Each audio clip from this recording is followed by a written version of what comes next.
ইসলামে আঙ্গুল ফোটানো নিয়ে কোনো বিধিনিষেধ আছে কিনা দয়া করে উত্তর দিলে উপকৃত হবে। পশ্চিম দিকে পা দিয়ে ঘুমানো যাবে কিনা? জামাতে নামাজ পড়ার সময় ওযু ভেঙে যায় তাহলে কি করব? যদি প্রথম কাতারে আমি থাকি কিভাবে বের হব? মেয়েরা কবর জিয়ারত করতে পারবে কিনা? ঠোঁটের নিচে দাড়ি কাটার বিধান কি? মশার রক্ত জামায় লাগলে নাপাক হবে কিনা? এমন কোন আমল আছে কি যেটা সারা রাত আমাদের শয়তান এবং খারাপ জিন থেকে হেফাজত করবে? মেয়েদের চুল কাটার বিধান কি? কতটুকু কাটা যাবে? আজানের সময় বাথরুমে থাকাকালীন অবস্থায় আজান উত্তর দেওয়া যাবে? কাকড়া খাওয়া জায়েজ হবে কিনা? তাড়াতাড়ি বিয়ে হওয়ার দোয়া আছে কিনা? অনেক হাদিসের বইয়ে কোরআন আয়াত সমূহ লেখা থাকে, সেগুলো পড়তে হলে কি ওযু করতে হবে? ফরজ গোসল করার পরিস্থিতি না থাকলে ওযু করে ফরজ নামাজ আদায় করা যাবে কি না? তাহলে চলে যাচ্ছি আপনাদের জিজ্ঞাসার জগতে। এমনি কামরুজ্জামান জানতে চেয়েছেন ঠোঁটের নিচে দাড়ি কাটার বিধান কি? ঠোঁটের নিচের দাড়িগুলো এগুলো দাড়ির অন্তর্ভুক্ত, অথবা এগুলো কাটা যাবে না। তাসলিমা আক্তার জানতে চেয়েছেন মাছের আইশ বা রক্ত কাপড় লাগলে নামাজ হবে কিনা? মাছের রক্ত কাপড় লাগলে হবে না, এটা শরিয়া দৃষ্টিকোণ থেকে এটা আসলে রক্ত নয়। অতএব এই রক্ত যদি আপনার প্রবাহমান নয় বিধায় এই রক্ত কাপড়ে লাগলে নামাজ হবে, কোনো অসুবিধা নেই। আইশ লাগলে তো হবেই, কোনো অসুবিধা নেই। এরপরে মঞ্জুরা সুলতান আপনি জানতে চেয়েছেন মেয়েদের পিরিয়ডের সময় কি দুরূদ শরীফ পড়া যাবে? উত্তর হলো পড়া যাবে। আর পিরিয়ডের সময় কি ওযু করে তাসবিহ পড়া যাবে? ওযু জরুরি না, আপনি বিনা ওযুতেও তাসবিহ পড়তে পারবেন এবং দুরূদ পড়তে পারবেন, কোনো অসুবিধা নেই। সাবেত পপি আপনি জানতে চেয়েছেন এমন কোন আমল আছে কি যেটা সারা রাত আমাদের শয়তান এবং খারাপ জিন থেকে হেফাজত করবে? সূরা বাকারার আপনার আয়াতুল কুরসি যেটি আছে সেটি আমাদেরকে শয়তান থেকে ইনশাআল্লাহ নিরাপদে রাখবে।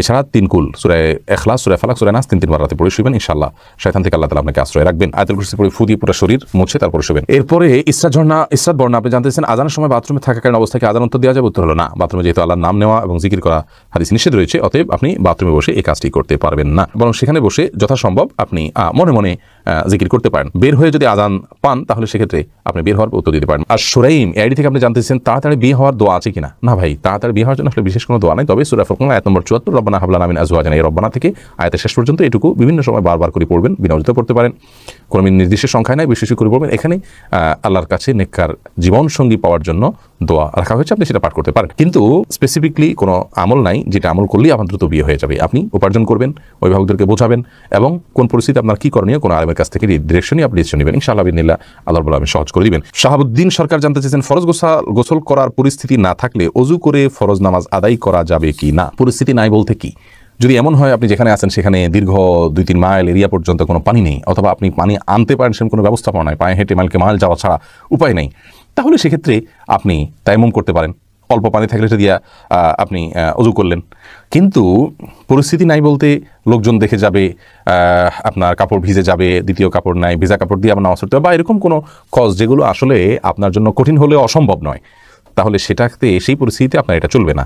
আর ফরজ গোসলের বিপরীত হলো মূলত তায়াম্মুম। যদি করতে না পারেন তাহলে সেক্ষেত্রে আপনি তায়াম্মুম করবেন। আব্দুল্লাহ মামুন জানতে চেয়েছেন মহিলারা ঘরে একাকী নামাজ আদায় করার সময় একামত দেওয়া জরুরি কিনা? উত্তর হলো না, একামত দিতে হবে না। তাফহিম নাদিয়া জানতে চেয়েছেন অনেক হাদিসের বইয়ে কোরআন আয়াত সমূহ লেখা থাকে, সেগুলো পড়তে হলে কি ওযু করতে হবে?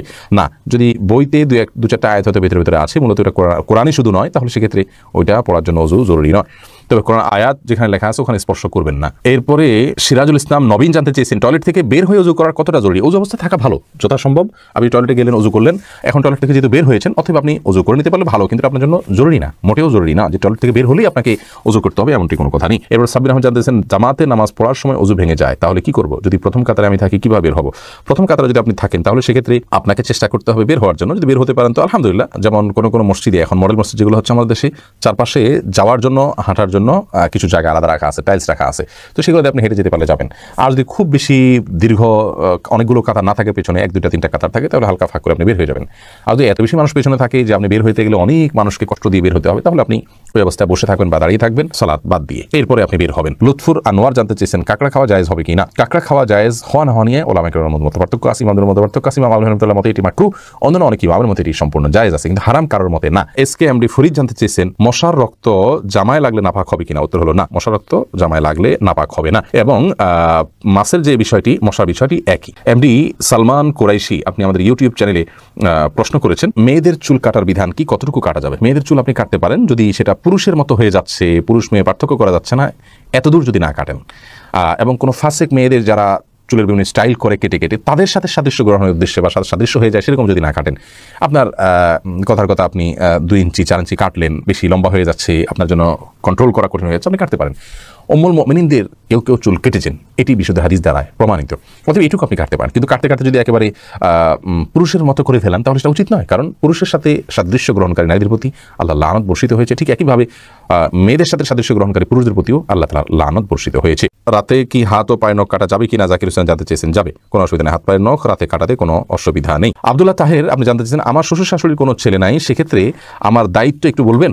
আপনার শ্বশুর শাশুড়ি যদি কোনো ছেলে না থাকে, আল্লাহ যদি আপনাকে সামর্থ্য দিয়ে থাকেন, আপনার স্ত্রীর মনোরঞ্জন এবং তার প্রতি আপনার আন্তরিকতা দেখানো যে কর্তব্য, সেই জায়গা থেকে আপনি শ্বশুর শাশুড়ির যদি খোঁজখবর নেন, তাদের পাশে দাঁড়ান, অবশ্যই এটি অনেক বড় সওয়াবের কাজ হবে ইনশাআল্লাহ, এবং করা উচিত আপনার যদি আপনার সাথে থাকে। মাহমুদুল হাসান লিজন জানতে চেয়েছেন, পশ্চিম দিকে পা দিয়ে ঘুমানো যাবে কিনা, কেবলার দিকে পা দিয়ে ঘুমানো যাবে কিনা। পশ্চিম দিকে বলতে আমাদের জন্য পশ্চিম দিকে, কিন্তু যারা পশ্চিমা দেশগুলোতে আছেন তাদের জন্য অন্য কোনো দিকে হবে। অতএব যে যেখানে আছেন তার জন্য কেবলার দিকে পা দিয়ে ঘুমানো যাবে এলো প্রশ্ন। এই প্রশ্নটা হলো যে কোন হাদিসে আসলে কেবলার দিকে পা দিয়ে ঘুমাতে নিষেধ করা হয়েছে, এরকম কোনো হাদিস কিন্তু নেই, পাই না আমরা।